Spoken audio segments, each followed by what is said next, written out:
Hi friends, నేను మళ్ళీ వచ్చేసిన మీ ముందరికి. ఈయన మా తాత ఏం పేరు రామరెడ్డి. ఈయన పేరు రామరెడ్డి. ఎవరు విలేజ్ పులుసుమామ నుంచి రామరెడ్డి తాత. ఈయన వరి పంట వేసిండు. వరి అంటే ఏంది? వడ్లు మనం అన్నం తింటాంగా, ఆ బియ్యము. సో దీన్ని మనం ఏం తెలుసుకుంటామంటే, దీనికి ఇప్పుడు ఈ భూమికి కొంచెం డౌన్ చేసిరు. అయితే దీనికి ఎంత ఖర్చు వచ్చింది, ఏమేమి చేసిరు, నీళ్ళు ఎట్లా వాడిరు, ఏమేమి మందులు కొట్టిరు, అవన్నీ మనం తెలుసుకొని వచ్చినాం. ఈయన రైతు, పుట్టినప్పటి నుంచి రైతా మీరు? ఫ్రెండ్స్, ఈయన పుట్టినప్పటి నుంచి రైతు అంట. ఫ్రెండ్స్, ఈయన 15 సంవత్సరాల నుంచి వరి పండిస్తుందంట. ఈ చేను ఎవరిది? ఇది పులుసుమానికి చెందిన జనార్దన్ రెడ్డి అంట. సో అంటే మీరు లీజ్ తీసుకురా? ఎంత లీజ్ తీసుకురే? సంవత్సరానికి ఇలాగా? సంవత్సరానికి లీజ్ తీసుకురంట. సంవత్సరానికి ఆయనకి ఎంత ఇవ్వాలి మీరు? ఎకరాకి 20,000 ఇవ్వాలంట. ఆయనకు ఇది ఎంత తీసుకురు మీరు? ఎకర భూమి తీసుకురు. రామరెడ్డి తాత మన జనార్దన్ రెడ్డి సార్కి 20,000 ఇవ్వాలి పర్ ఇయర్. సో దాన్ని ఏమంటారు? లీజ్ అంటారు. కవులు అంటారు ఫ్రెండ్స్. కవులు అంటే ఏం తెలుసుకున్నాము. ఇప్పుడు నేను ఏమడుగుతున్నా అంటే, ఇప్పుడు ఇది ఇంత పెద్ద అయిన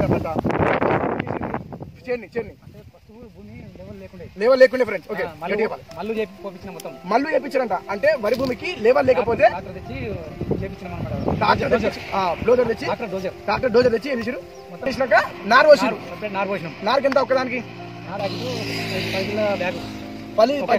ఒక ఎకరం సరిపోతుంది. 10 కిలోల బ్యాగు. అది మన వరి నారు పోసిరంట. 20 రోజులకు నారు వస్తుంది. ఇది మనం నాటినాక 20 రోజులకు నారు వస్తాయంట ఫ్రెండ్స్. వరి నారు మన నారేరికి మనం చేనులకి ఏడుకొని వచ్చి చేనులకి ఏనికి నారు రెడీ అయినాక మళ్ళీ ట్రాక్టర్ తీసుకొచ్చి నీళ్ళు తీసి పరిగెడుతూ చేసి పశువుతో చేస్తారు. ట్రాక్టర్ తెచ్చి పశువులు అంటే ఏ పశువులు చెప్పండి? తోటి ఏం చేయాలి? దున్ని వరి మరికి కరి చేసుకుని నారు పెట్టినాక మన గడ్డి లేనందుకు ట్రాక్టర్ తోటి రెండు లేవంట రామరెడ్డి తాత దగ్గర. ఆ ట్రాక్టర్ తోటి చెప్పినకి ఎంత అయింది? 10 గంటలు అయింది. ఎన్ని అయినాయి పైసలు? 20,000. ట్రాక్టర్ రబ్బర్ టైర్ కాదు, ఐరన్ ఇనుప టైర్లు అంట ఫ్రెండ్స్. దీన్ని మొత్తం అక్కడ ఇక్కడ చేస్తాము. అప్రాసం ఏమంటారు? కరిగిడం. మరి దేనికి ఇది అయింది? దీనికి మనం మందు మళ్ళీ నారు కూలలో మళ్ళీ నారు తెచ్చి మళ్ళీ వేయాలి. మళ్ళీ ఒక మనిషిని తెచ్చి నారు తెచ్చి ఇక్కడ మళ్ళీ నాటేయాలి. మళ్ళీ ఎకరంకి 15,000 పెట్టి గుత్త మాట్లాడుకొని మనుషులు తెప్పించి కూలీలు తెచ్చి మళ్ళీ వేపియాలి, నారు వేపియాలి. దానికి 15,000 20 + 15 35 అయిపోయినాయి. చెప్పండి. మళ్ళీ తర్వాత ఒక వారం రోజులు అన్నాడు మందు కొట్టాలి. ఏ మందు కొట్టాలి? మందు తెచ్చిన గంట గంటనికి ఈ నారు పచ్చగా అది నారు జల్దీ అతుకొని నారు భూమి మంచిగా అతుకోనికి గ్రోత్ దానికి తీసేసి మళ్ళీ దాంట్లో డిఏపి వేసింది. ఓకే, మంది అది డిఏపి మంది కొట్టిరు. ఎరువు అనమాట, ఒక మంచి స్ట్రాంగ్ ఫుడ్. 15 రోజులు అయినాక మళ్ళీ మందు కొట్టాము మొత్తం చేను మొత్తానికి. మళ్ళీ మందు కొట్టిరు. ఎప్పుడు? వేసినాక 20 రోజులకు మళ్ళీ మందు కొట్టిరా? ఆ మందు మంచిగా మంచిదే. చలో రైతు మీరు ఎన్ని పంటలు వేసిరే? పెద్ద పంట ఇప్పుడు బాగా నీళ్ళు మళ్ళీ నీళ్ళు లేకపోతే ఎట్లా? మళ్ళీ అయితే మీరు నాకు డౌట్, ఇప్పుడు ఈ పంట ఉన్నది, దీనికి ప్రతిరోజు నీళ్ళు ఇవ్వాలా లేకపోతే పొద్దున మధ్యాహ్నం సాయంత్రం? లేదు, పొద్దున ఒకసారి మళ్ళీ నీళ్ళు ఉంటే ఫ్రెండ్స్ దీంట్లో నీళ్ళు ఉంటేనే అది మంచిగా ఉంటుంది. నీళ్ళు లేకపోతే ఇవ్వాలి రోజు. ఫ్రెండ్స్ దీంట్లో నీళ్ళు ఉంటేనే ఇవ్వాలి, నీళ్లు లేకపోతే ఇవ్వచ్చు. దీన్ని ఏమంటారు? Water friends. అంటే ఇది మల్లులి దీంట్లో నీళ్లు ఉంటేనే మనం ఇవ్వాలి, మంచిగా అవుతుంది. దీంట్లో నీళ్ళు లేకపోతే పంట ఆ కూరలకు ఎంత పచ్చలేని అంటే లోపల దిగి ఏదైనా వేస్ట్ ప్లాంట్ ఉంటే ఆ ప్లాంట్ తీసేయాలి. అయితే ఫ్రెండ్స్ ఇది ఈ పంట కాబట్టి ఈ ప్లాంటే ఉండాలి. వేరే ప్లాంట్ ఉంటే మనం తీసేసాం. దానికి కూలలు పెట్టి రాబెడతాం. ఎంతైనా దానికి 4 కూలలు అంటే 500. 4 మంది ఫ్రెండ్స్ 4 మంది 3,000 ఫ్రెండ్స్. ఎన్ని రోజులు పెట్టిరు? 2 రోజులు వేసిండు ఫ్రెండ్స్. 2 రోజుల నుంచి ఆ కూరలకు పైసలు పెట్టిండు. మన ఏమన్నా కలిపి ఒకరు ఏమైనా వస్తే తీసేయండి కూరగా పెట్టిండు. నెక్స్ట్ ఏం చెప్పండి? ఇప్పుడు ఇక 20 అవుతుంది. దానికి ఏమన్నా కొట్టాలి? మందేం లేదు అంటే రెడీ చేయడానికి దగ్గరకు వచ్చింది కదా ఫ్రెండ్స్. మనము పంట రెడీగా దగ్గరకు వచ్చినాము. ఒకసారి మా కెమెరామెన్ జూమ్ చేస్తాడు. ఈ వరి అనేది ఎట్లుంటది. ఇంకోటి నాకు రామరెడ్డి తాత ఏంటంటే, ఇది ఇట్లా అవుతుంది. అయిందని ఎట్లా చూస్తాం? మనకు ఎప్పుడు తీస్తాము? మొలక ఇట్లా ఇట్లా అవుతాయి. అయినాక మొత్తం ఈ గడ్డ అంతా ఇట్లా ఎర్రగైపోతుంది. మొత్తం ఇట్లా అంతా ఎర్రగైపోతుంది. అంటే అప్పుడు పంట మనం అవుట్ చేస్తాం, పంట తీసేస్తాం. పంట అయినట్టు మిషన్ తీసుకొచ్చి హార్వెస్టర్ అని ఉంటుంది. హార్వెస్టర్ మిషన్ ఉంటుంది ఫ్రెండ్స్. దీనికి మనుషులు తీయరు, మనిషిని తీస్తుంది. చాలా ఎక్సలెంట్. చెప్పండి. తీసి మళ్ళీ అదే మొత్తం శనంతా దిగుతుంది. తెచ్చి పోస్తుంది. అప్పుడు ఏం చేయాలి? మళ్ళీ వీళ్ళు తీసుకొచ్చి ఆ మళ్ళీ ఎండ వేయాలి. మళ్ళీ ఎండ వేయాలంటే ఫ్రెండ్స్. అంటే ఆ మిషన్ తీసుకొచ్చి వచ్చినాక మళ్ళీ సంచులు నింపుకోవాలి. మన ప్లస్ గవర్నమెంట్ కొంతమందికి ఇచ్చి కొంతమందికి కళ్ళాలి ఎండ పోసుకొని ఇక మనం రోడ్డు మీద జాగలేక మన ఇళ్ళ ముందు లాకిట్లో వస్తుంది. అయితే ఎండ పెట్టాలి. ఎండ పెట్టాక మళ్ళీ వీళ్ళు తీసుకోవాలి. ఏ మిల్ తీసుకుంటారు మీరు?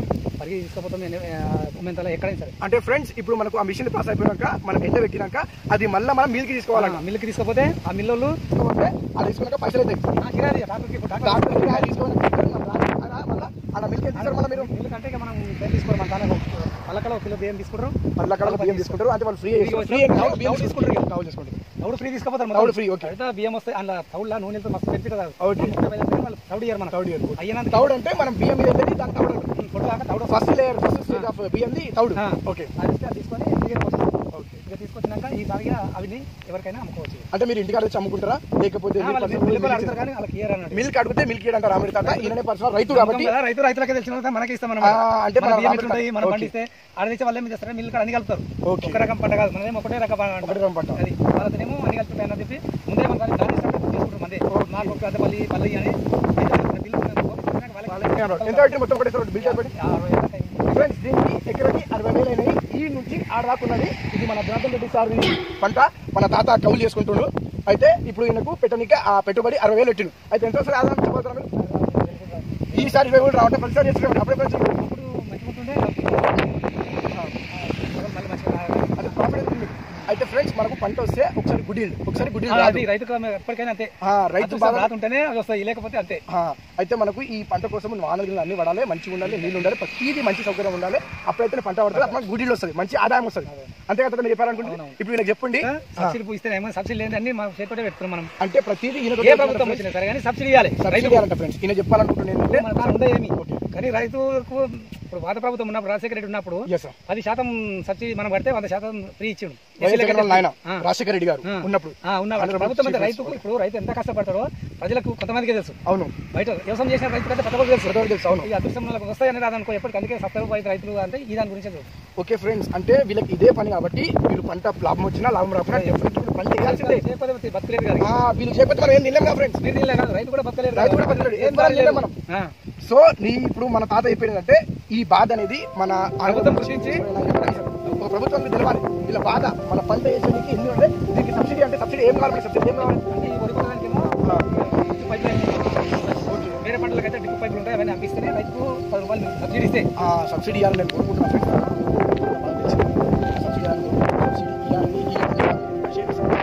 షేర్ చేయడం వల్ల ఒక రైతు కావాలి ఈ మన ప్రపంచంలో 70 అంటే మంచి రైతు వాళ్ళ ఫ్యామిలీ అందరూ సెటిల్ కావాలి, వెల్ సెటిల్ కావాలంటే మీరు షేర్ చేయాలి, లైక్ చేయాలి, సబ్స్క్రైబ్ చేయాలి. ఏ ప్రభుత్వం రావాలంటే కూడా సబ్సిడీ ఉంటేనే రైతు లాభం. ఓకే. సబ్సిడీ లేకపోతే రైతు ఏం లాభం ఉండదు.